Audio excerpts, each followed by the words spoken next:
તો બનાસકાંઠાની વાત કરીએ તો જિલ્લા કલેક્ટર મિહિર પટેલની અધ્યક્ષતામાં કલેક્ટર કચેરી પાલનપુર ખાતે જિલ્લાની સંકલન અને ફરિયાદ નિવારણ સમિતિની બેઠક યોજાઈ હતી, જેમાં સાંસદ, જિલ્લા પંચાયત પ્રમુખ અને ધારાસભ્યોએ વિવિધ વિભાગોને પૂછેલા પ્રશ્નો સંદર્ભે અધિકારીઓ દ્વારા આપેલા જવાબો પરત્વે ચર્ચા કરવામાં આવી હતી।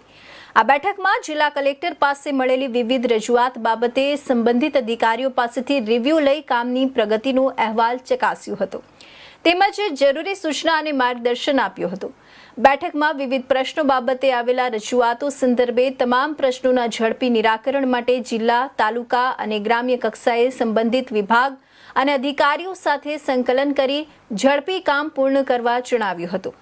બેઠકમાં બનાસકાંઠા સાંસદ ગેનીબેન ઠાકોર, જિલ્લા પંચાયતના પ્રમુખ વસંતભાઈ પુરોહિત, ધારાસભ્ય અનિકેતભાઈ ઠાકર, કાંતિભાઈ ખરાડી, જિલ્લા વિકાસ અધિકારી MJ દવે, અધિક નિવાસી કલેક્ટર CP પટેલ સહિત જિલ્લાના અમલીકરણ અધિકારીઓ ઉપસ્થિત રહ્યા હતા।